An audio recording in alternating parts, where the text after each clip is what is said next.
This is the Nightwolf howling at you, and today we're going to be taking a look at the Masters of the Universe Origins Many-Faces, heroic human, robot, and monster. And in this case, this is the mini comics version, which was an exclusive, originally on Amazon, and then later you could get it from Big Bad Toy Store and Entertainment Earth. Since this is one of those more exclusive figures, they actually do have the additional artwork on the side of the figure there, which is going to make opening the package a bit more of a pain in the butt because I want to try to save that. On the back, we have a special bit of artwork here that shows Skeletor using his power from his half of the power sword to create the three different forms of Many-Faces. As well as we have a variation on Castle Grayskull back there that kind of looks more like a combination of the 2000 series Castle Grayskull and the vintage one. We have Teela in her goddess garb, and of course He-Man.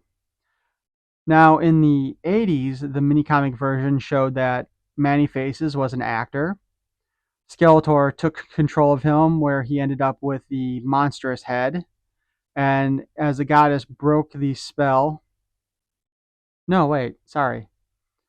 Skeletor then, at one point when He-Man and the Goddess were trying to save him, had added the third form, the robot head, to him. When the Goddess broke the spell, it still left Many-Faces with all three of the faces. So let's go ahead and see about opening this up. As I mentioned before, I'd kind of like to try to save this, so we will be taking a utility knife and cutting around the bottom of the package here. And hopefully I don't cut the mini comic when I do this. I do kind of wish at the time that I ordered this that I had ordered two of him, but I only ordered the one. Because some of these exclusives, I do really like the idea of keeping one in package for display.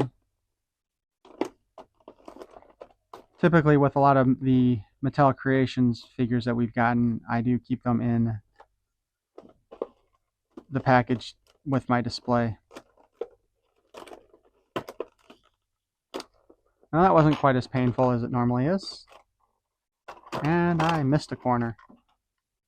Darn it.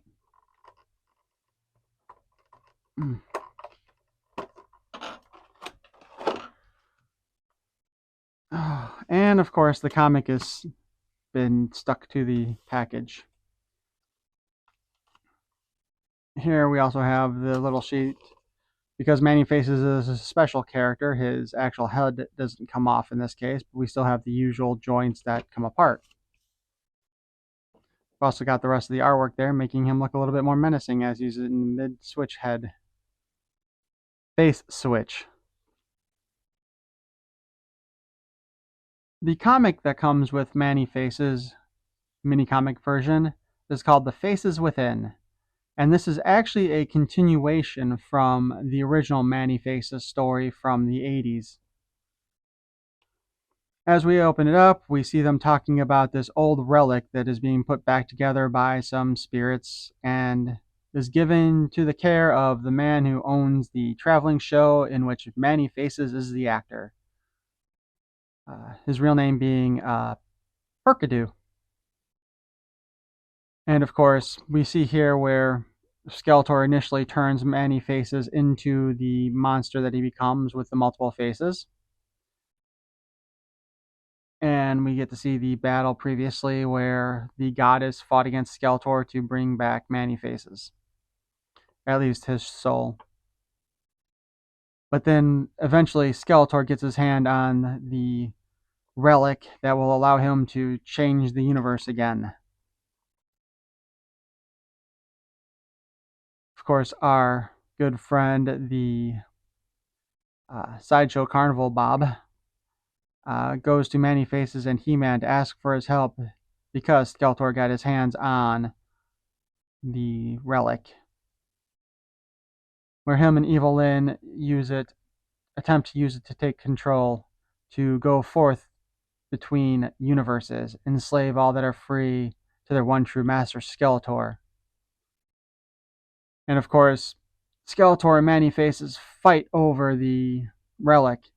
And it's nice to point out here that He-Man and Skeletor both have halves of the power sword at this point still. Again, it's kind of a continuation of the old story from the 80s. When they break the relic, it switches things. Commoners and royals alike become inverted versions of themselves. We get this guy around the frogs, who we will later see who he is. Then they show the battle between the anti-Eternian He-Man and the He-Skeletor, which is still one of the stupidest names in my opinion. We get one brief moment where we can see what Man-E-Face's original face looked like before he was transformed. Man-E-Faces decides that he will sacrifice his own humanity once more in order to save everyone, where he takes the tome and I guess he destroys it, which is kind of funny because they destroyed it in the first place in order to make all the changes, but you know,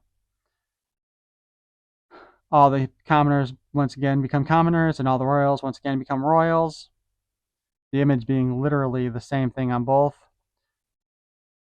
Our friend with the frogs becomes the frogmonger once again. And interestingly enough, at the bottom, we see Skeletor looking into a reflection of himself, making you wonder exactly what it is that Skeletor had transformed into at the time.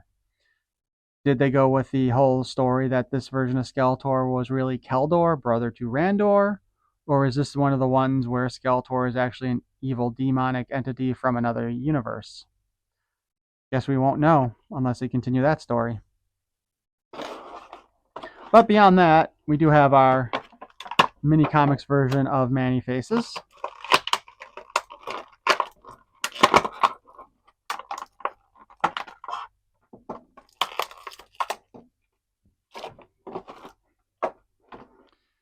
All right, we will first do a quick review of the figure itself, and then I will compare it to the original release of Man-E-Faces.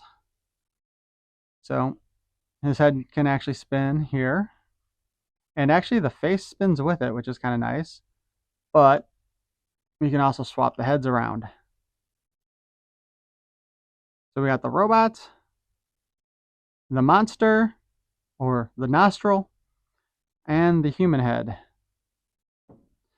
We've got the standard articulation here, although the joints are really tight.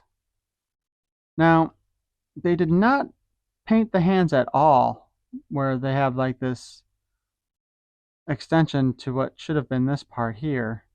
So that's kind of sad.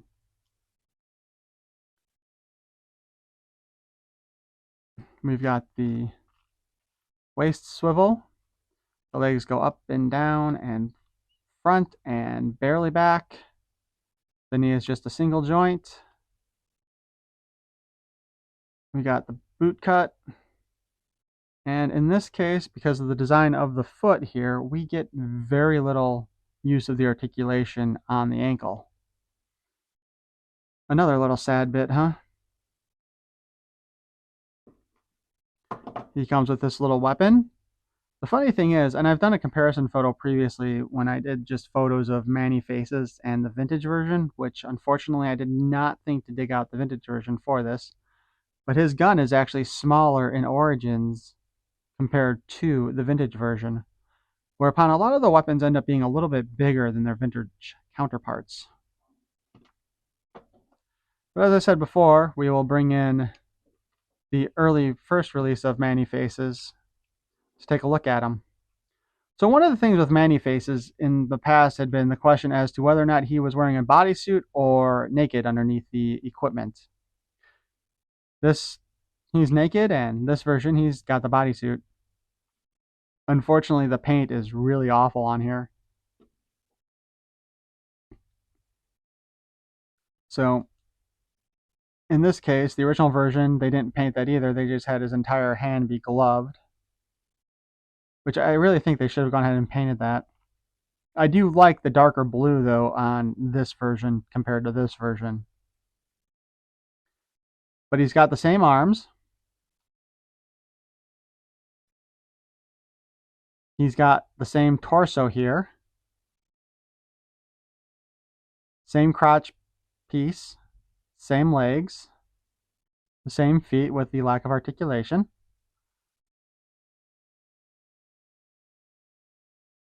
The backs are the same, which I guess that makes sense. I can't tell if the writing is the same or if they had to update that when they redid this figure. And I'm not going to like paint over it to try to get a better read on there. Oh, actually, though I can tell, this one says it was made in Vietnam, and this one says it was made in China. The helmets are the same. There was some speculation that the helmet itself would be different also, but it does not seem to be the case. They didn't do as much deco on the top part as they did in the original release. But the faces themselves are actually different. So the human face is still relatively the same, except for he's got this kind of scowl on it compared to that one. We'll switch over to robot mode. Huh.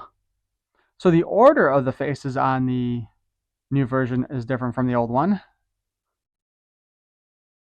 So we've got this robot mode on the original release, which is more closer to the vintage figure.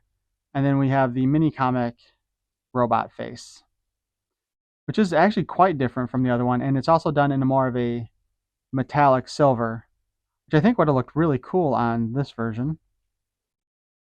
And then we get to the monster face. I don't know why they didn't put them in the same order. The monster faces themselves are different. I would definitely say the new monster face is a lot more detailed than the previous one.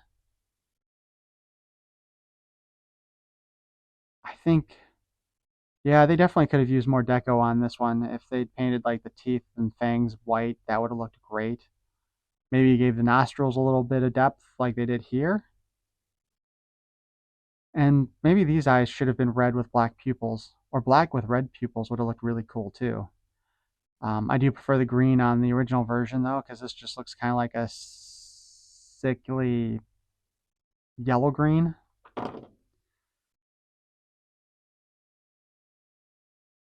But overall,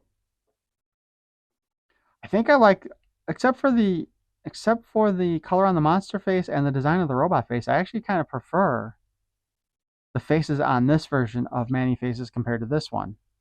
I think this would have been an almost perfect figure if, though, they had painted that there too.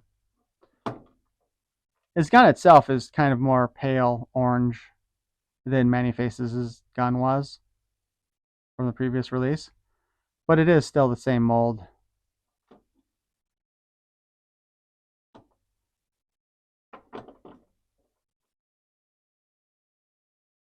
I really wish. It's too bad he doesn't come with pointing fingers so he could do that Spider-Man meme. Oh my gosh. Yeah, actually, I wonder if this is still supposed to represent skin tone because now that I look at it, his face on the original release is also kind of really close to that kind of sickly orange yellow too. Yeah, overall, I do think this is the better looking version, and I think actually this is closer to what Classics did.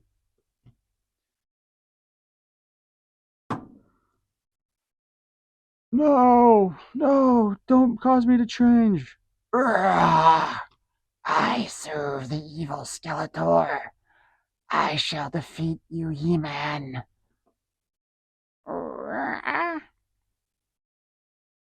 That does not make logical sense. He-Man is the hero, Skeletor is the villain. I do not wish to be a villain, I should be a hero. Ah, Perkadoo, now known as Manny Faces. I will do whatever I can in my power to save you. No, I must defeat you.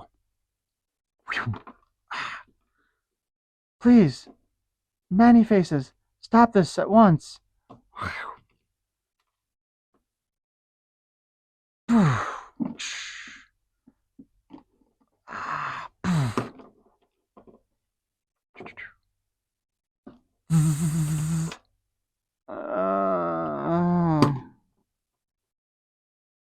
uh, I am sorry if that hurts you, my old friend, but we needed to get you back under control.